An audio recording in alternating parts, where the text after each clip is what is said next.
ಇವತ್ತಿನಿಂದ 3 ದಿವಸ ಶಾಸಕರ ಜೊತೆಗೆ ಮಾತುಕತೆ, ಮಂತ್ರಿಗಳ ಜೊತೆಗೆ ಮಾತುಕತೆ. ಆದರೆ ಡಿ.ಕೆ. ಶಿವಕುಮಾರ್ ಅವರನ್ನ ಹೊರಗಿಟ್ಟು ಡಿ.ಸಿ.ಎಂ. ಡಿ.ಕೆ. ಅವರನ್ನ ಬದಿಗಿಟ್ಟು ಮಾಡ್ತಿರುವಂಥ ಸಭೆ ಈಗ ಹಲವಾರು ಪ್ರಶ್ನೆಗಳನ್ನು ಹುಟ್ಟು ಹಾಕಿದೆ.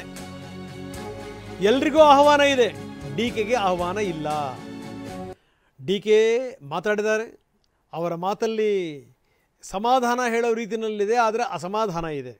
ಇನ್ನು ಡಿ.ಕೆ. ಕಡೆಯವರು ಕೂಡ ಅಷ್ಟನ್ನೇ, ಅವ್ರಿಗೂ ಕೂಡ ಅಸಮಾಧಾನ ಇದೆ. ಆದರೆ ಅವರ ಸ್ಟೇಟ್ಮೆಂಟ್ಗಳಿದೆಯಲ್ಲ, ನೇರವಾಗಿ ಪಕ್ಷದ ವಿರುದ್ಧ ಅನ್ನಂಗೆ ಆಗಬಾರದು ಅನ್ನುವಂಥ ಕಾರಣಕ್ಕೋಸ್ಕರ ಡಿ.ಕೆ.ನೇ ಮಾದರಿ, ಪಕ್ಷ ಅಧಿಕಾರಕ್ಕೆ ಬರಲಿಕ್ಕೆ ಇಬ್ಬರದೂ ಕೂಡ ಶ್ರಮ ಇದೆ ಅಂತ ಶಾಸಕರುಗಳು ಮಾತಾಡ್ತಾ ಇದ್ದಾರೆ. Especially doctor Ranganath. ಹೀಗೆ ಸಚಿವರು ಶಾಸಕರ ಜೊತೆಗೆ ನೋಡಿ, ಇಲ್ಲಿ ತನಕ ನಾವು ಒಂದಷ್ಟು ವಿವರಗಳನ್ನು ಕೊಡ್ತಾ ಇದ್ದೀನಿ. ಆರಂಭದಿಂದ ಇಲ್ಲಿ ತನಕ ಏನು ಕಾರ್ಯಕ್ರಮಗಳಾದರೂ ಕೂಡ ಡಿ.ಸಿ.ಎಂ. ಇದ್ದೇ ಇರ್ತಾಯಿದ್ರು, ಇರ್ತಾನೇ ಇದ್ರು. ಡಿ.ಸಿ.ಎಂ. ನೀವು ಯಾವುದೇ ಒಂದು ಫಲಕ ಹಾಕಿದರೂ ಕೂಡ ಅದರಲ್ಲಿ ಸಿ.ಎಂ. ಡಿ.ಸಿ.ಎಂ. ಇಬ್ಬರದು ಫೋಟೋ ಇರಬೇಕು, ಇಬ್ಬರದು ಹೆಸರಿರಬೇಕು. ಆದರೆ ಈಗ ದಿಲ್ಲಿಗೆ ಹೋಗಿ ಬಂದರು ಸಿ.ಎಂ. ಅವರ ಬಲ ಜಾಸ್ತಿ ಆಗಿರಂಗೆ ಕಾಣ್ತಾ ಇದೆ.